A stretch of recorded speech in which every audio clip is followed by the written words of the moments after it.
Guys, we're very happy to have Michele Del Zotto from Uppsala visiting as our last KITP speaker. So thanks for being here. Yeah, go ahead. Okay. Thank you very much for having me. I'm not sure about your exposure to generalized symmetries and the higher structures. But I've heard that you had several KITP speakers from the problem of generalized symmetry. So let me quiz you about it. Like, do you want me to give you a quick review about them, or you don't need that, and we can just cut to the point? How many of you have been exposed to generalized symmetries and topological defects so far by raising of hands? Okay. A little bit of review is probably the right answer. But still not everybody has raised their hands. So maybe I can go fast, but yeah. So over the past decade, there has been an increasing amount of evidence that indicates that we can think of topological operators in quantum field theories as generalization of symmetry transformations. No? This is more or less the starting point. By topological, we mean that the correlators only depend on the support of the topological operators or defects up to deformations of the support that don't cross the insertions of other operators. No? So topological operators in defects. No?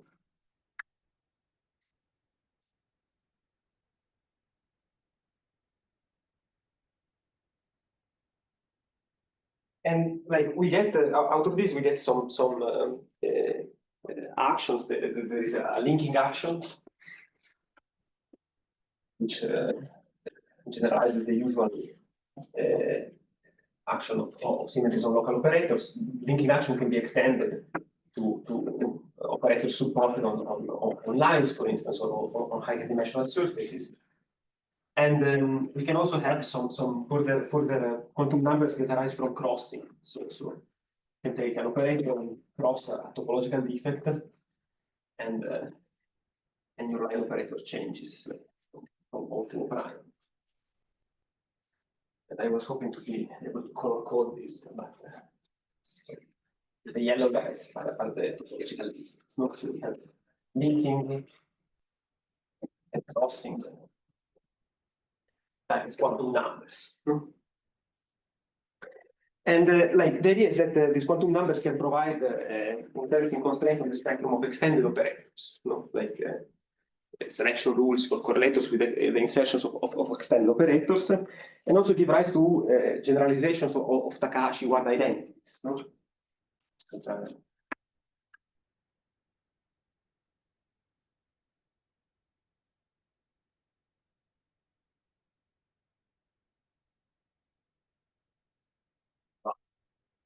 Topological defects, you consider a correlator on a sphere, saying the dimensions, you set your local operator on the sphere, you consider bubbling out your topological defect around the topological defect of coordination 1, for example. You can consider bubbling it out on a sphere, like at a point at the price of dividing by its value on the sphere, and extending it. No? And since the correlators only depend on the support of this operator, of this topological defect, topologically we can deform it on the sphere, say something like this, and then whenever it crosses the insertion of local operators, not to just encircle them like this, something like this. And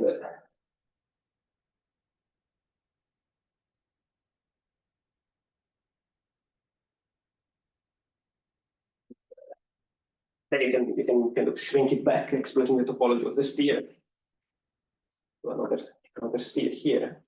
You have the action on the local operators that you have inserted, and if this topological defect is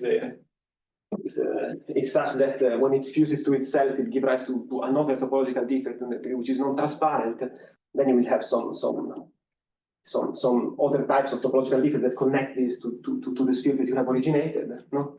And then you can shrink this back to 0. And you obtain a generalized word identity of this type, where you have the transformed operators. These operators that arise from the fusion of the topological defect against itself, which merge at a junction here. And so you see that these Lagrangian word identities are generalized because they relate correlators of operators, of genuine operators on the field, to correlators of operators in twisted sectors. No? So can you see if I remove this like this? So if you have a space-time, a d-dimensional space-time that has a more general topology, of course, by this topological manipulation of the defect around the topology, you can fold it against itself and obtain more general type of word identities depending on the topology of space-time. No? So a novelty, if you like, of this of exploiting the topological defects is that they give rise to word identities among twisted sectors, different twisted sectors. And you can study, you can play with this quite a lot, and it's fun. And so more or less, like there is a natural question, no? So there's a natural question which is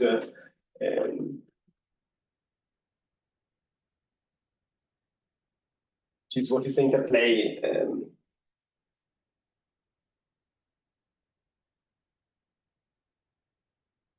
in structures, the Archie flow.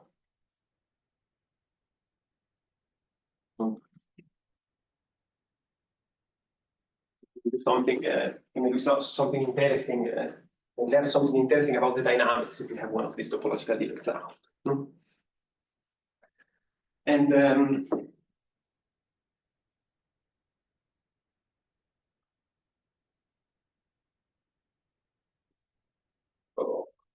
scenario that one can imagine is to start from a say a violet theory, say a CFT, and with a say a zero form symmetry this type D, and consider a deformation by a relevant operator, and so a relevant deformation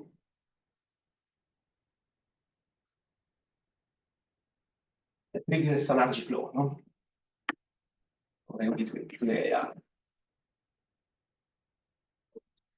This Archie flow, you take it in such a way that it is symmetry preserving, so that the extension of this topological defect and the extension of this operator they commute. So the operator is not charged. So there is no explicit break.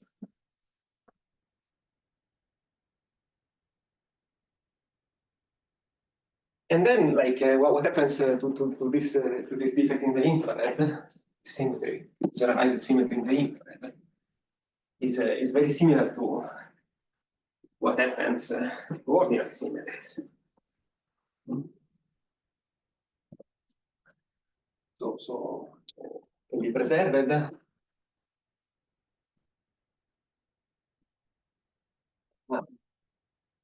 Preserved, or it can be spontaneously broken.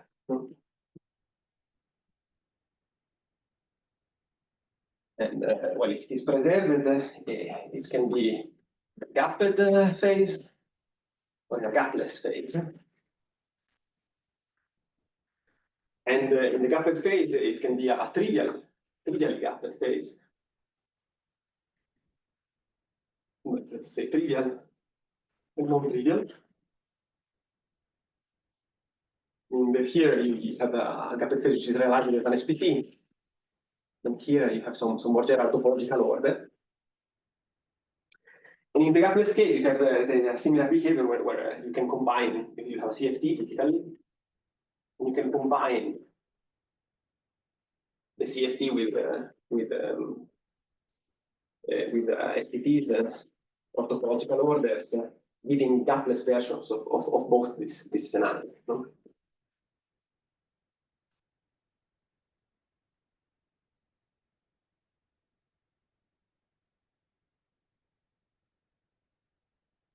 And then, well, if it is spontaneously broken, no?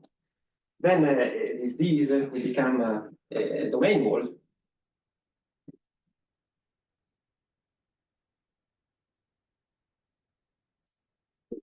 That organize the vacuum, families of vacuum.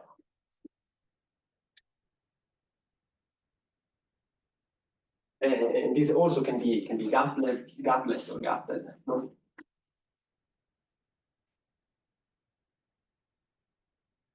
As well. Now, so this is very much the same as if you have an ordinary zero-form symmetry. This is more or less the scenario that you can get. No? And the possible scenarios that you can get. The main difference, one of the main differences that you have is that if D is a topological defect that has some of this higher structure, which is such that it maps twisted sector one into the other, then these domain walls can relate vacua that have different properties. No? So you can have a vacuum which is in a trivial SPT, which is related to one which is non-trivial in some sort of topological order. No? And that happens precisely because of this feature of the topological symmetry. And we will see some example at the end of the talk. So for instance, if you think about so examples of this type.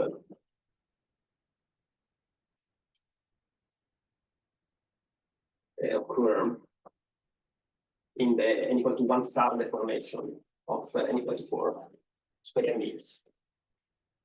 I will discuss this. I will use that as an example. No?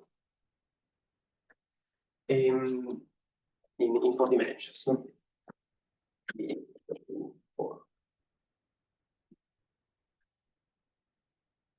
So what I want to do today in this talk is to explore this question, no? Explore this question in more or less this context, focusing on the gapped cases. No? So we want to focus on the gapped cases. No? So today we focus on the gapped cases.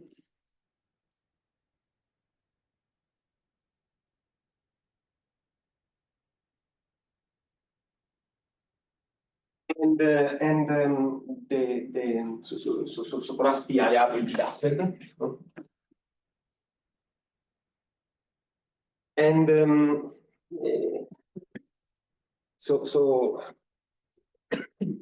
and we choose B, this topological defects, B Kramers-Vanier like duality defects in the so generalizations of this.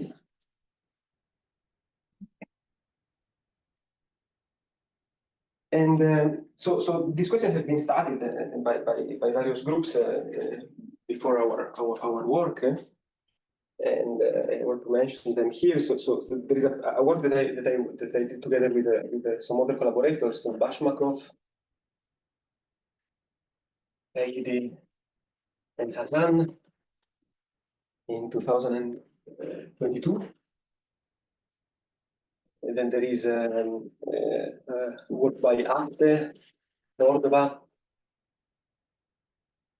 and Lam, was out in December of that year, and then Cordova, Singh, and Cheng in 23, as well as Antinucci, Danini, Scopetti, and Galati, simultaneously, more or less. So building on this result.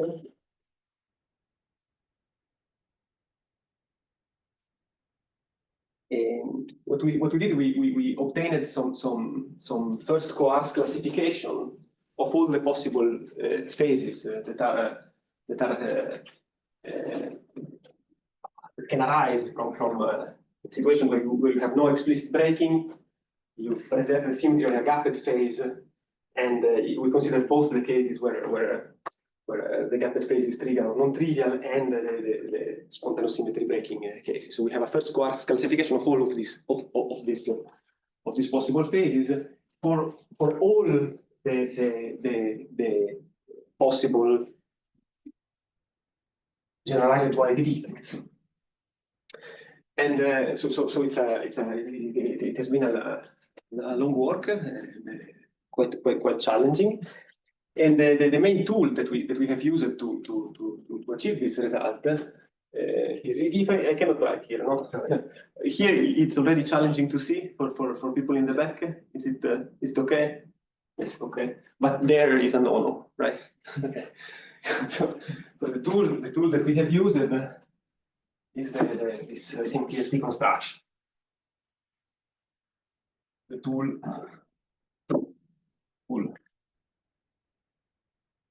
is SymTFT, and I want to speak about it a little bit. So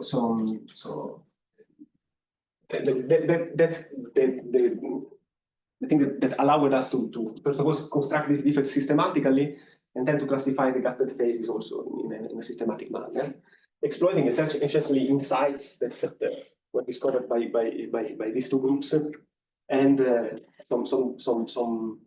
some technical results that we have put there in 2022. Okay.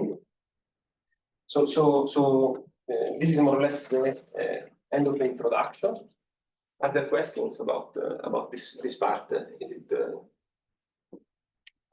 Yes. For the relevant information, you don't consider any localized extended defects from something that deals in time. No, it's just a local operator. Right. So, but you don't consider, let's say, co-dimension P. No, not yet. No, for as a relevant information, just consider a relevant information that preserves the symmetry and triggers a flow away from the fixed point where I start from. And it's important that what we want is something that leads to a gapped phase. No? Right. And that for us is some sort of an assumption on the setup, and we assume that we have a scenario like this, and we will look at what are the possible gapped phases that one can obtain that preserve this symmetry. Yeah. So if you consider there's like something localized in like non-trivial co-dimension, then this analysis might not straightforward. Yes, exactly. Yes, it would be very interesting to generalize it. In the case that you have in mind is the case where there is maybe an impurity in the quantum field, and then you have a flow, but in the presence of an impurity, and that's not something that our result will cover. But it would be very interesting to see what happens if one considers this in presence of impurities. Thank you. And I'm sorry, but I just realized I haven't thanked you for inviting me here. I'm very jet lagged. I read it on Sunday, and I'm really happy to have the occasion to discuss and visit UCLA. It's the first time that I'm around Los Angeles. Okay, so what is the plan? The plan is that so I will review a little bit the SymTFT. So the introduction is done. Then there will be a part where I will review the construction of the SymTFT of duality defects. And I will do it in general.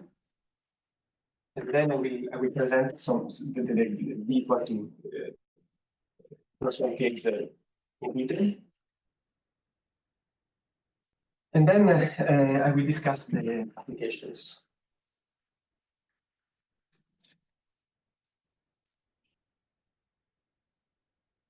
Okay.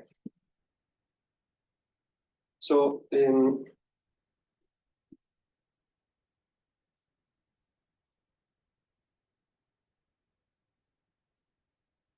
is SymTFT. It's an isomorphism. An isomorphism between the theory that we are interested in, which is in D dimension, and a bulk boundary system in one dimension higher. Oh.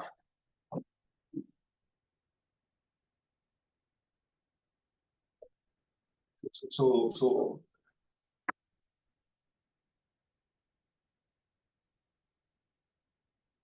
have your theory of interest, it's quantum field theory in dimensions, and you have an isomorphism of this theory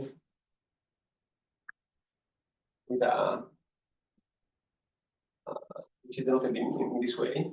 So the idea is that we have our theory here, the dimensions, and then we have a system in one dimension higher. This, and here we place a topological field theory in D+1 dimensions, then a topological interface between this topological theory and the trivial theory, or a gapped boundary condition.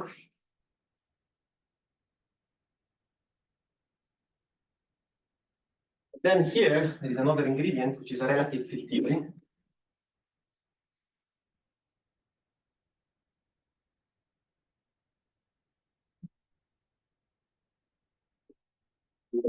Here,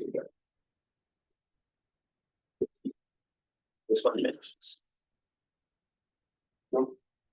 So the idea is that you're interested in a field theory in the dimensions, possible space-time, dimensional. And you realize it as an isomorphism of a TQFT on an interval times this same dimensional manifold. The interval is a finite length. On one side of the interval, you place a three-dimensional relative field theory. A relative field theory is just a boundary theory for a given bulk. No? So in this case, the bulk is a topological field theory in one dimension higher. And in order to achieve this isomorphism, you need essentially to get rid of this extra direction. And to get rid of it, the trick is to exploit a gapped boundary condition on this side. No? And since this interval is inside a TQFT and this is a topological interface between this TQFT and the trivial theory, you can move the topological interface all the way on the dimensional space, and you obtain your quantum field theory back. Okay. Now this setup was like somewhat well known. Like I think like I learned it from a paper, this famous paper by Gaiotto, Capusci, Seidel, and Willett, 14. And in fact, like it had appeared in previous time also in string theory construction, like some works by Witten on the role of the center of the gauge group in holography, for instance, that essentially uses a similar type of setup. And it was also rediscovered in the condensed matter community by Wang and collaborators, and like put on more firm mathematical grounds by Moore, Telemann, and Fried in few years ago. No? Why is this setup interesting? This setup is interesting because all the topological defects that you can have here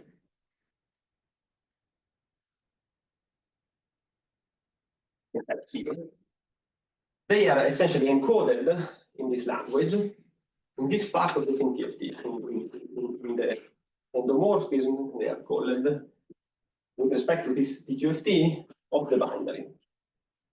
Okay, so the topological defect that we are interested in, the topological defect that live here, they are encoded in this side of this isomorphism, in something that they like to call with some sort of controversial name, a quiche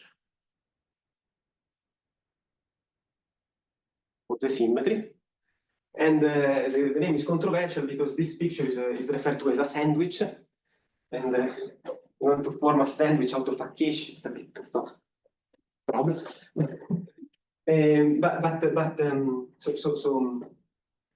So there is this sandwich isomorphism between your theory and this bulk boundary system. And the whole collection of topological defects is encoded in the quiche. In particular, like it's interesting to remark that this construction is not unique. No? There are many pairs of a topological field theory and a boundary condition that give rise to the same collection of to the same space, if I consider the endomorphism space. No?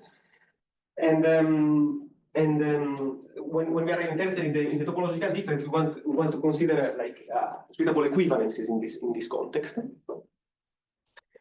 And equivalences that kind of respect this isomorphism. No? So you have this type of setup. Then one can ask, how about the duality difference? What are the requirements that I need on this setting to have a non-invertible duality difference in the dimensions? So there are some requirements. There are requirements on the kitchen. And then there are also requirements on the physical theory, on this relative field theory that you have on this boundary. No? This is important. Oftentimes people forget that. It's important. Two types of deployment. So when do we have when do we have duality effect?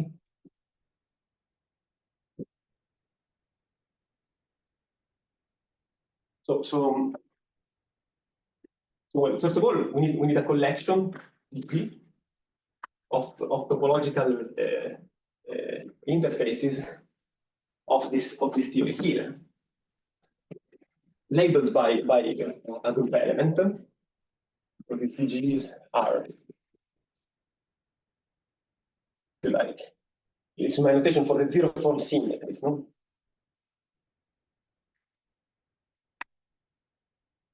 Of F. No? We need to have a collection of zero form symmetries of F, parameterized by a group that have a group-like function. No? So when we take them together, this is non-zero only when there is group multiplication. No? This is the first requirement. So there is this fact, this property, and moreover, they have to be endable. So this means that not only you have these defects, but these defects have also endpoints. So if you have one of these DGs, you have another defect that you can use to map this defect to the identity, and also you can do it also on the other side. So you can map the identity to this defect. That we call sigma check. And you see, like if you have these two properties, then you can consider like ending it on both sides. And if you end it on both sides, you will end up with an element like this. It's the product of this with that. You end it on both sides. And this one is an element of the one-form symmetry. So this is let's call it CG. This is an element of the endomorphism of the trivial. No? This is like a one-form symmetry of F. No? What is important is that like this doesn't need to be trivial. Okay, so this is not necessarily the trivial topological interface. It can be non-trivial. No? These are called twist defects.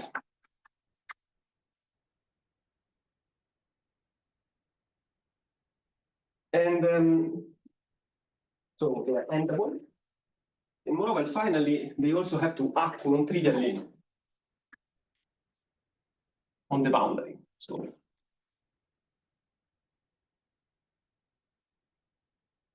this action is non-trivial. If I push one of these D's on the boundary condition here, I have an action. It transforms it. No? So these are the three requirements on the quiche. No? And For context, is this yes. the definition of what you mean by a duality defect? Or is it More than that. Is a definition.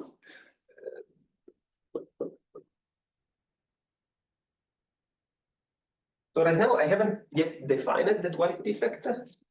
Now I'm asking what are the conditions on the on this SymTFT to realize one.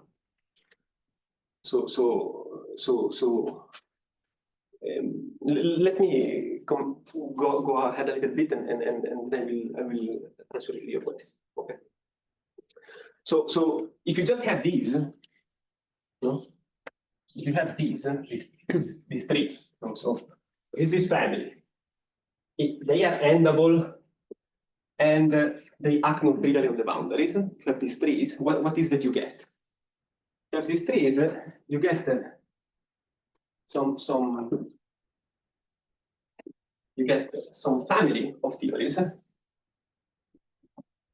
a family of theories. So if we call this one, say, EB, for the boundary here B, we have a family labeled by label G.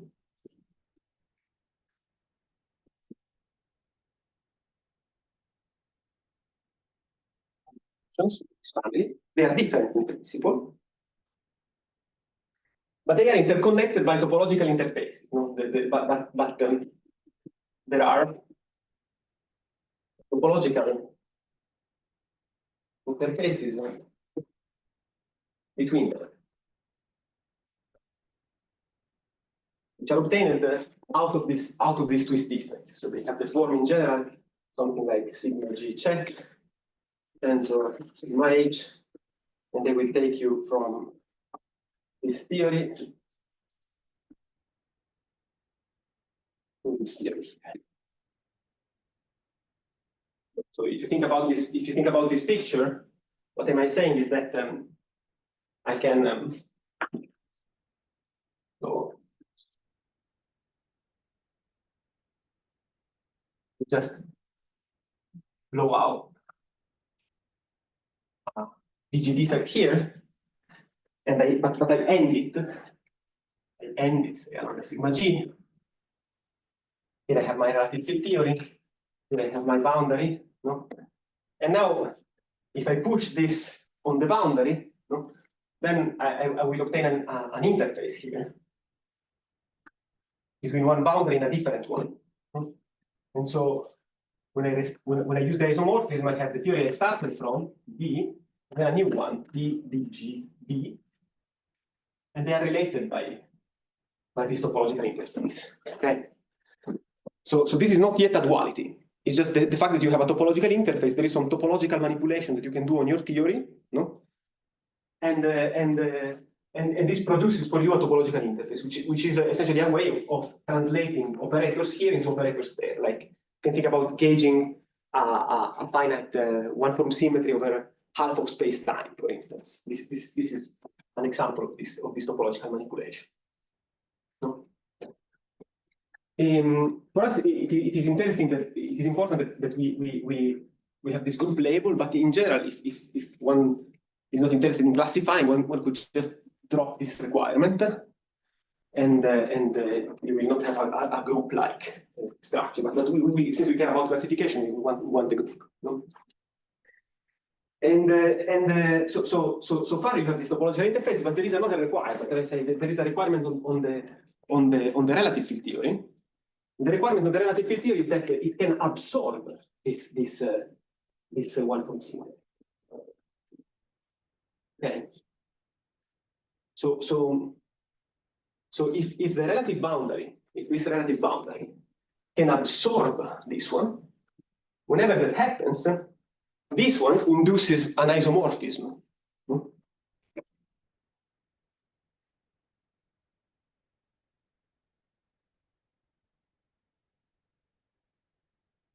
Between, say, let's call it SG, between HB and GHB. Okay, so if you have this property on the other boundary, then you have dualities between these theories. And you can use them here to undo this topological manipulation. So you have a SG inverse that takes you from the GB back to the original field. And then the duality defect is obtained as a composition. It's a composition of what? It's a composition of these two maps. You have a sigma G and SG inverse. So then this is a definition. So we would say that our theory on the boundary, the theory that you care about, has a G duality defect, provided all these conditions are satisfied. And in that case, the duality defect is this guy. It's the composition of the topological manipulation with the duality isomorphism that is induced by this. Okay. So you need these two things. What is interesting here, is that of course, if you view this picture, you see that this object, this defect is a zero-form symmetry of this boundary theory. But it's a zero-form symmetry that, because of this fact, can be non-invertible. So, if you want to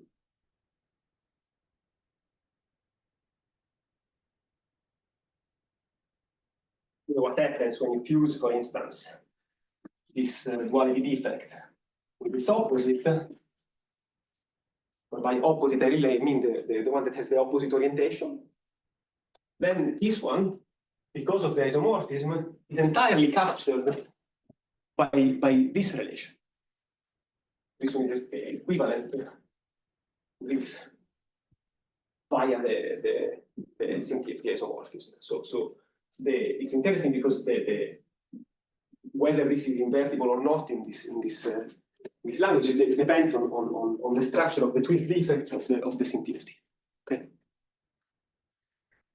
So the fusion and G are controlled by the SymTFT.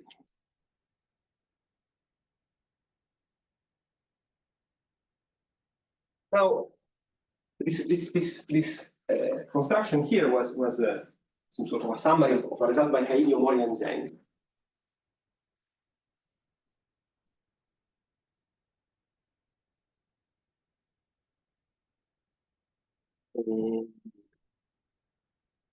What they pointed out is that, like, if you think about this construction, the way in which I introduced these duality defects, they are not genuine operators. They are not genuine topological defects of the SymTFT.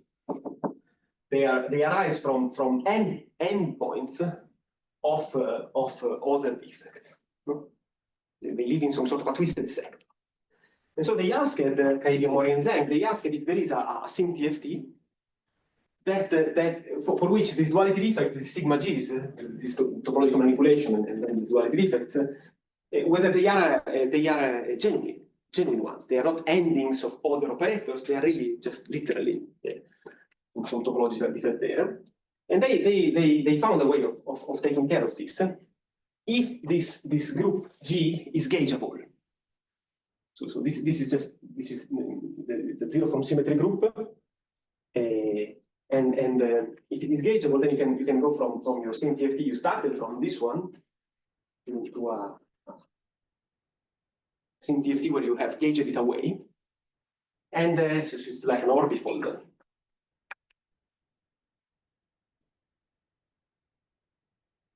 And while here the sigma g's are non-genuine, they are genuine.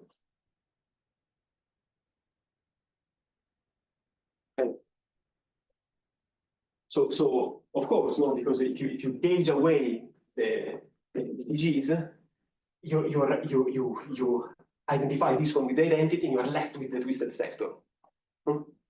just the orbifold construction in one dimension, in higher dimension. And so this is interesting, no? Because essentially, if you have a theory that has this type of duality defects, then this is the SymTFT that you should look at. And because of the orbifold procedure, this SymTFT has more boundary conditions than this one. No?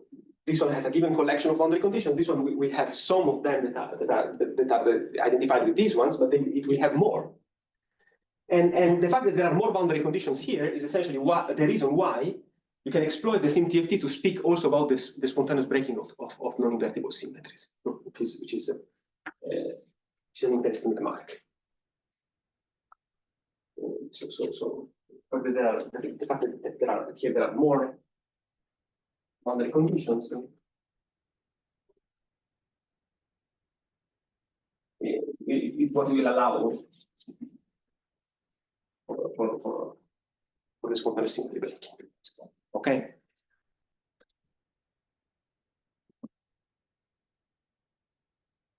So, are there questions on this part? Yeah, I guess just from the boundary perspective, we regardless of whether this sigma is genuine or not, you still have this duality symmetry, right? Yes. It's just a statement about what properties the bulk has to have. Yes, okay. Exactly. No. But yeah, if you have as I stated, no, there are many different cliches that you can use to realize the symmetry structure of TB. And in this one, the non-invertible symmetry defect arises from genuine operators. In this one, they don't. But the effect, once you have performed the isomorphism, is just the same. They will act as these duality defects arise at self-dual points of your quantum field theory. You know, so examples of these types in 4-dimension arise in N=4 super-Yang-Mills theory, in Maxwell theory. There are many examples. Most of them are realized by this half space gauging. No? And you can think of the choices of gapped boundary conditions in the context as if you have in mind a gauge theory. The choices of gapped boundary conditions are ways to specify the global structure of the gauge group. No? So you can think, you can think about the relative field theory as a field theory for the Lie algebra, I don't know, SUN, no? And then the choice of gapped boundary will tell you what are the genuine line operators that you can realize here. No? So according to the various types of gapped boundaries, you can have an SUN, a PSUN, an SUN mod ZK for appropriate K. No? So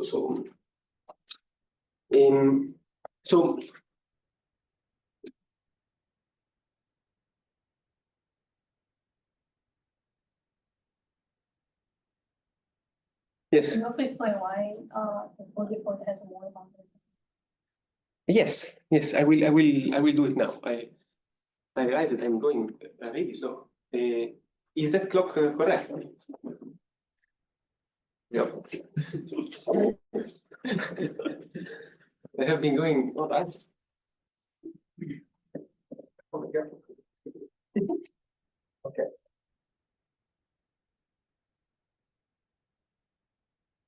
Okay. So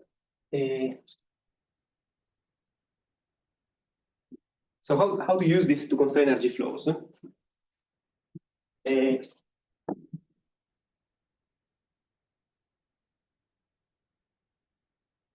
But we haven't started at 2.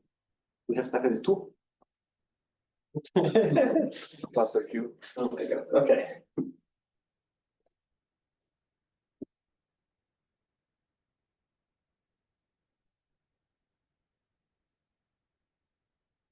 This is the point. The point is that if you have a symmetry preserving energy flow,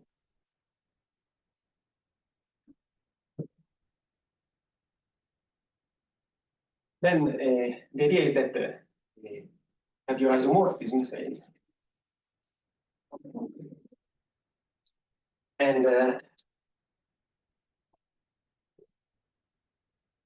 yeah, this symmetry preserving, then this part here will be the same. The Kish is preserved by the energy flow, and then the dynamics happens on the relative boundary. No? And if, moreover, you assume that this one is gapped, then this relative boundary, this boundary must also be gapped. So you have a situation where considering two types of boundaries. There are two gapped boundaries for the CTFT. And so, like, the question of classification of possible gapped phases for RG flows becomes a question of classifying gapped boundaries and how they pair in the sandwich. Okay, and so if this boundary is irreducible, then you are in the situation where the phase is gapped, but symmetry preserving. And it will be according to whether this pairing is trivial or not. You will have an SPT or a topological order.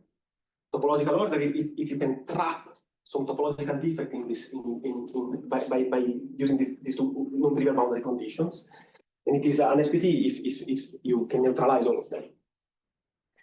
And however, so here I'm using the SymTFT F, and so naively one could say, okay, if I cannot exhibit any irreducible boundary conditions such that this happens, then I would say that there is a symmetry enforced gaplessness. No? Like there is a since there is no such boundary condition such that of course it has to be symmetry preserving also, so it has to have the same property as the relative boundary also. So there's a requirement on this BIR. No?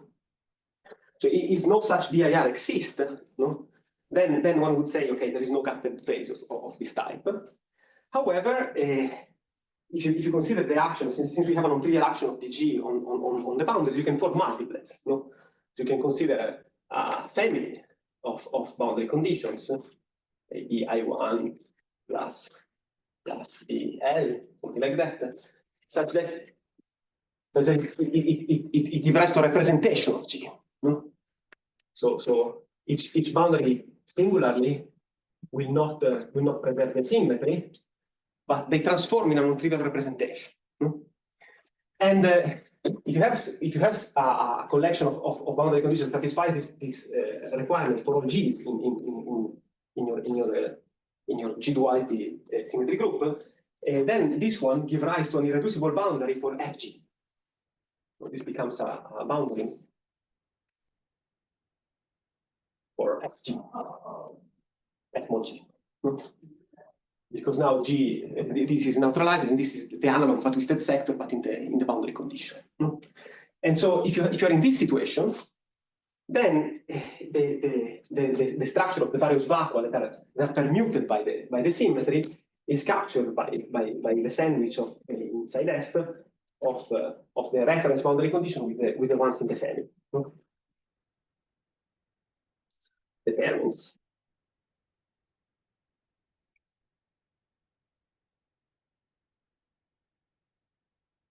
So now, what happens in D equal to 3 plus 1? In D equal to 3 plus 1, so is it clear? So if you have an irreducible one, you get a gapped phase. It can be either SPT or topological order according to the topological defect that you can suspend between the two boundaries. And if it is not, then if one such thing doesn't exist, then typically you can either be in a gapless phase or in a spontaneously broken phase because this boundary condition always exists. No? Since these defects act non-trivially on the boundaries, you can just close the multiplet, it's a finite group, no? And you form this spontaneously broken or it is a gapless phase. No? So how to do it in the context of four-dimensional boundary theories? The idea is that in that context, by virtue of the classification of topological orders, we expect that the bulk, the sim TFT, is always a finite gauge theory.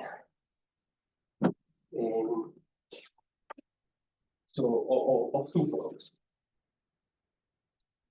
The idea is that you have a 3+1 dimensional TFT with one form symmetry.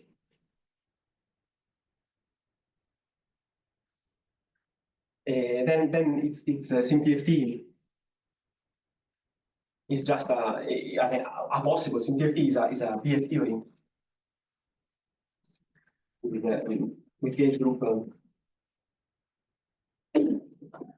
A is a finite group, and by virtue of the Chinese remainder theorem, you can always write it as a product where P is a collection of primes, and this AP are just also compositions in prime powers, something like that, and RS. So this is no matter what, like if you have a one form symmetry, even if it is anomalous, you can find an isomorphism of the sim TFT associated to that to just a BF gauge theory with this structure. And in the paper we exhibit this isomorphism explicitly. And now, like of course, the action of a theory with a gauge group of this kind will decompose into factors associated to this prime decompositions. And this factor will look like this, something like okay, 5-dimensional integral, and we have a symplectic pairing of this type, where B are two-form gauge fields, or potential cohomological cycles, and omega is a symplectic pairing. Now, the symplectic pairing is encoding the fact that you can have electric and magnetic Wilson surfaces for this BF gauge theory that are operators you can form of this type.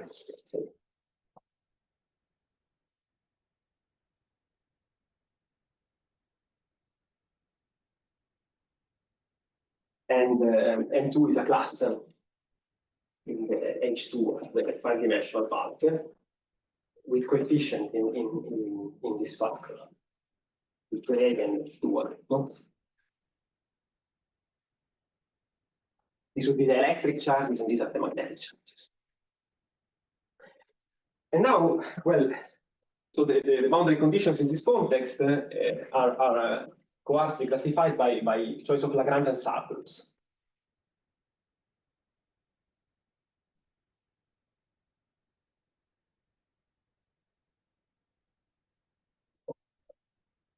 Lagrangian subgroups, if you think about this product of groups as a lattice with a symplectic pairing given by this, it's just a choice of maximally isotropic lattice with respect to the symplectic form. No, so this is a choice of Lagrangian subgroup.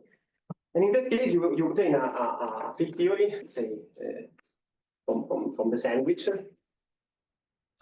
over this FA, called FA, this TFT. You obtain a theory with a one-form symmetry, which is A times A equal modulo N. So this explains this remark that I gave before. So you changing boundary conditions correspond to changing this Lagrangian subgroup. You change the Lagrangian subgroup, you change the one-form symmetry, which is realized by the isomorphism. Okay. Now, so how do you construct this duality defect? So the idea is that you want to exploit the electromagnetic duality symmetry of the BF theory. And that one is just, say, a symplectic group of this lattice.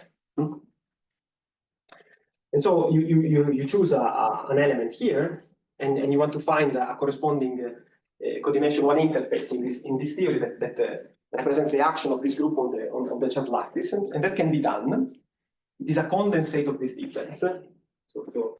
Which means it's obtained by performing a Higher gauging operation of these lines over a four-dimensional manifold, and it acts on them by crossing precisely as you want. So you have these condensates, and they act on this phi of M2 as you want. So they rotate their images by their labels by the action of G.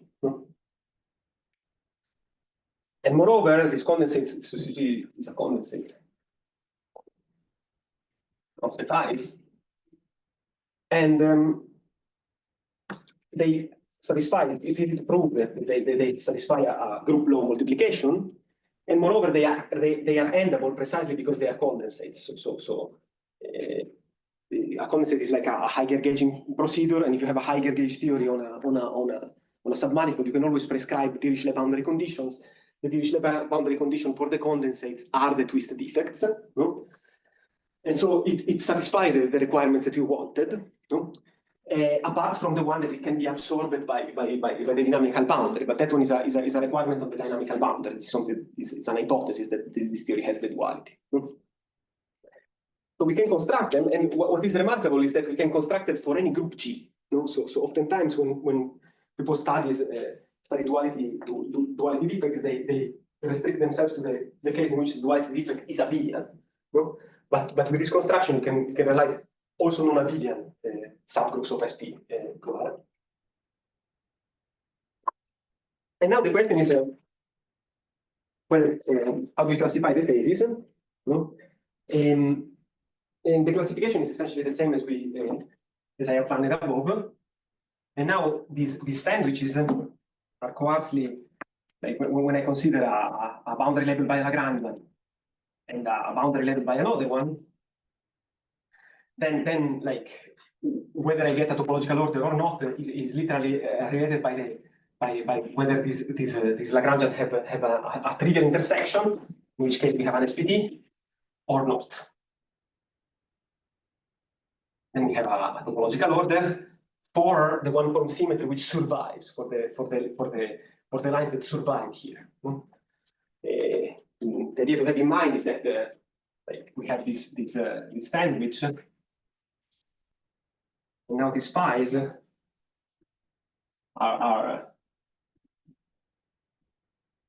they are surfaces, and they give rise to topological lines on the boundary. If they are trapped, then you have a theory in four dimensions that has some topological lines. These topological lines are the Wilson lines for a gauge theory, and this gauge theory is the topological order that you get. Now, classifying boundary conditions such that the action of the duality respects them becomes a problem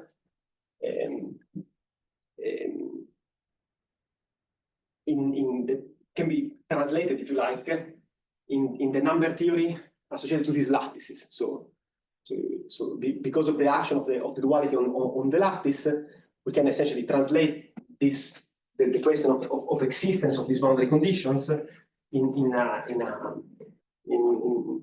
an eigenvalue problem over finite fields, where the finite fields are determined by the prime decomposition of the symmetry group, of the one-form symmetry group that you start from.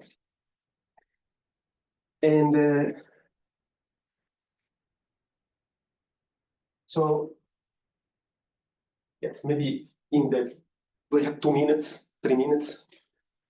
In the last 2 minutes, let me give you an example. I'm sorry, I was really optimistic with the time that it had taken me to go through the first part. So let me give you an example for the spontaneous symmetry breaking of this realized.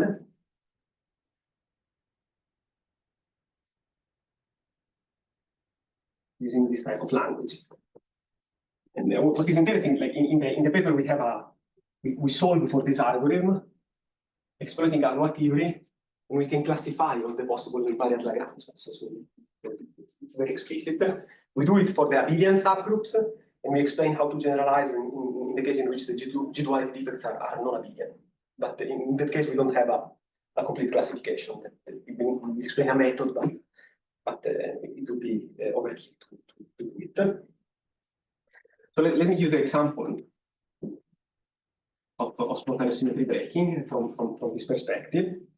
So there is this famous n=1 star deformation of n=4 superior Mills. So remember, n=4 superior Mills is a supersymmetric gauge theory. With respect to n=1 multiplets, you can describe it exploiting a vector multiplet and a triplet of chiral multiplets, all in the adjoint. And the n=1 star deformation is a deformation where you start from the n=4 superior Mills, and you add to the Lagrangian something like masses for all these chirals as superfields. So you present n=1 eventually with different masses here. No? And if you do it at tau = I for SU2, this deformation commutes with the duality defect for the S duality of superior Mills. And so in that case, you see, you start from an SU2 gauge theory, you have a Z2 one-fold symmetry, and therefore you will end up with a Z2 BF theory. Any choice of the MI? Sorry? For any choice of the MI? They have to be all different if you want to n=1. No? Otherwise, if you fine-tune them, you will end up with n=2, and in that case, you don't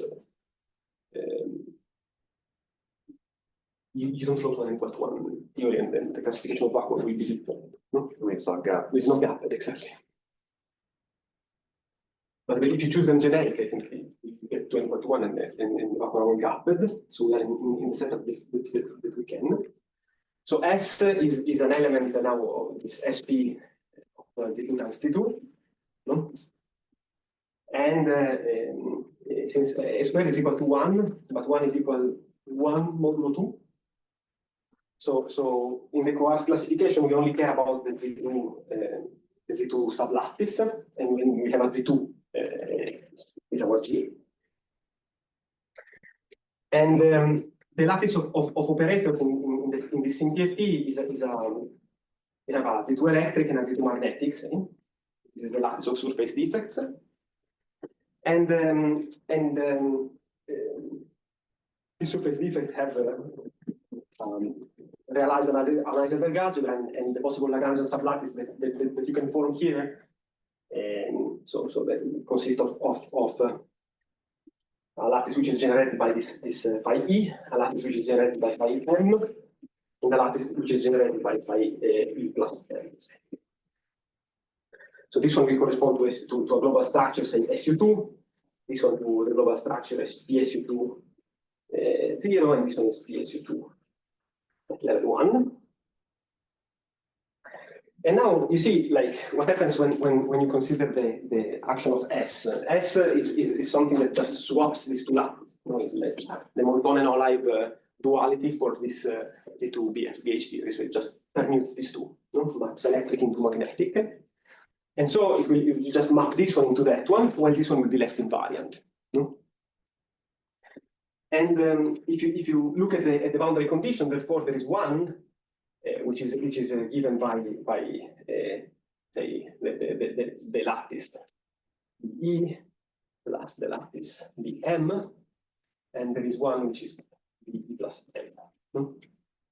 And there is another one we didn't have time to talk about, but so we label it like this. You see, the idea is that among the since when you gauge the duality symmetry, you end up with a CMTFT that has also this G0 form gauge group.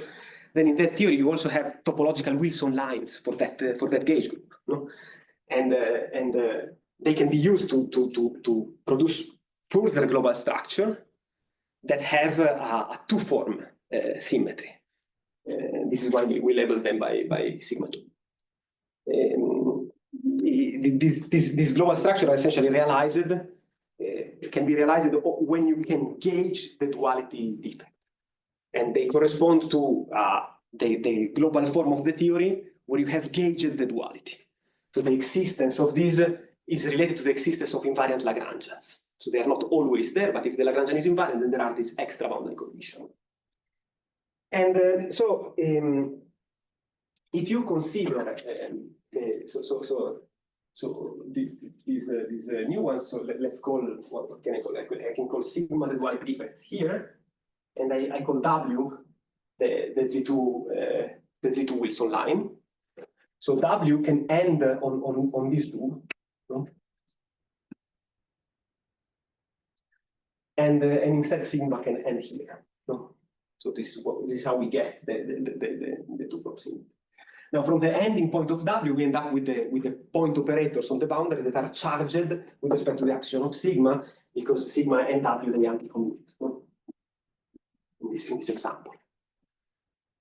So this is how we from the boundaries where W can end, we end up with the order parameter that we need to distinguish the various spaces which are swapped by the domain walls, because now sigma will become our domain, no? And so, what is the structure of the sandwich? Is, well, let's fix a reference frame. Let's study the case of SU2, for instance. So we choose this electric as our reference, no?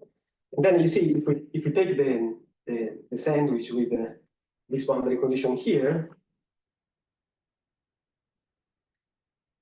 which is the spontaneous symmetry breaking one, you see that, sorry, I have to label this E and this M, no? You see that from here we have the same Lagrangian, it's the electric Lagrangian. So here we have a D2 gauge theory phase, no? And here from this Lagrangian and that one, they are orthogonal. This is electric, this is magnetic, so there is nothing. So this is an SPT, no? And the fact that sigma acts swapping these two means that we expect that for this SU2 we have a doublet of vacua, one realizing a spontaneously broken one-form symmetry, and the other one which is preserving the one-form symmetry, which are swapped by the domain. No? And so this would be the Higgs vacuum, and this is one of the combining. And then from this one, we end up with the tensor product. We end up with another boundary, which is another SPT, no? because of the pairing. And here we have so in this case, Z1 is preserved, and also sigma is preserved, and you end up with a trivial SPT. Sigma is preserved because it cannot end here, no? So it's a trivial SPT. And then there is another one, which is a phase which is not realized by the SU2 gauge theory, which will be the one corresponding to this one. No? This is a phase where there is a spontaneous symmetry breaking of the one-form symmetry and of the duality symmetry simultaneously. But this one is not realized by equal to 1 star. So of course, no, this is because from the perspective of our coarse classification, no, the classification of boundary condition in the SimTFT gives you the possible phases, all of them compatible with the symmetry. Which phase can be realized or not by your gauge theory is a dynamical question. No? So it will be one of these four, and the one that are known to be realized are this one and that one. No? One where we have this spontaneous symmetry breaking, and one you have this trivial SPT. And this result was obtained with different methods by Arburio, Benini, Copetti, et al. No?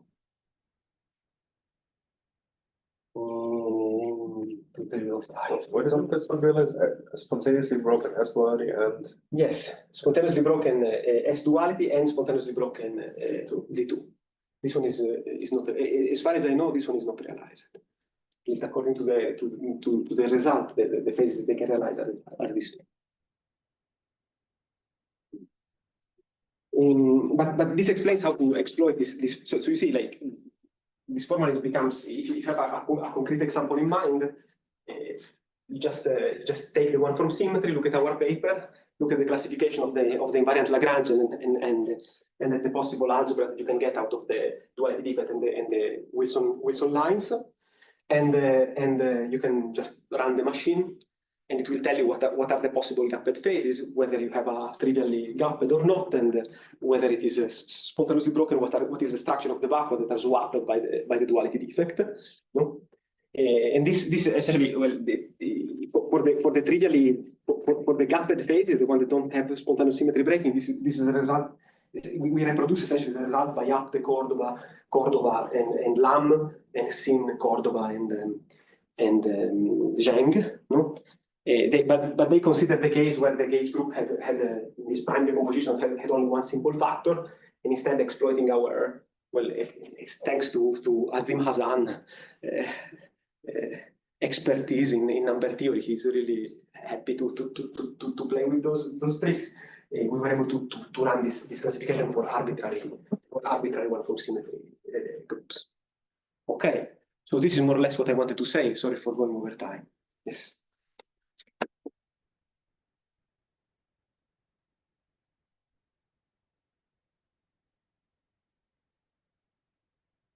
So this duality defect, because it's topological, what it does is just mapping this local Giamnis degrees of freedom to twisted sector in the SPT. Yes, exactly. You see, like the two vacua that are, if you have an ordinary symmetry, you know, and the domain that will permute the vacua will typically give rise to vacua that have the same structure. You know, the one that are permuted by an ordinary symmetry, they have the same structure.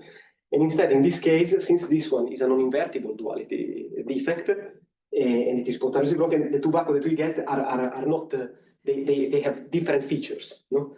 But the different feature arises precisely because this one maps operators in twisted sectors, and that is this how this Z2 arises. And how do you get them topological order lines?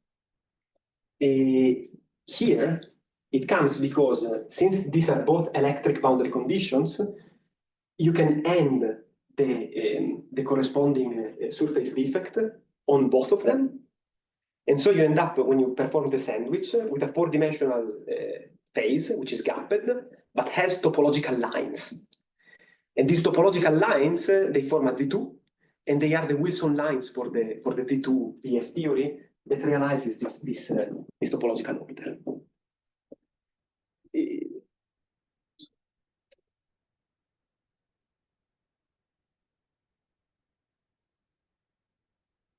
Okay, but essentially topological order were different things. No, that's true. No, like in this case, since this one is the magnetic boundary, then when you perform this sandwich, no topological line will be trapped here, and you will end up with a trivial phase. There is no extra topological defects there. It's just trivial. So that's the SPT. So actually, both of them are like, even this SSB is gapped. This one, yes. This one is gapped, but this one has topological lines, so it's not an SPT. Yes. So when you try to gauge G, in principle, you could have a non-trivial higher fractionalization class activate between the zero form G and the yes. two forms of the line. How do you treat those? This is a very good question, and that's the reason why we say that we perform a coarse classification of the phases. No, but you are not because we don't classify the we just classify the Lagrangians. No, in your case, if you want to keep track of that extra fractionalization class, you can refine our classification argument by including stacking SPTs on these boundaries, engaging some discrete subgroup. So you can decorate all the boundaries that we study with an SPT, engage a discrete subgroup. And in that case, I think you will realize the fractionalization classes that you are after. So if you think about these works by Sin, Cordova, and Zheng, as well as Antinucci, Benini, and But Coppetti and Galati, they exactly in the bulk. Yes, it's on the boundary. Yes, But in the bulk, you can also. you can also do it in the bulk. Yeah, but that gives you different duality effect. That can give you different duality defect. Okay. And you think the action of those duality defect will No, differ? it doesn't change the action, it changes the higher data of the twist effects. So it's a bit subtle. We haven't thought about it. I'd be happy to discuss it later. We were very explicit in saying that this is a coarse classification, meaning that we only care about the operators. We don't think about this higher structures.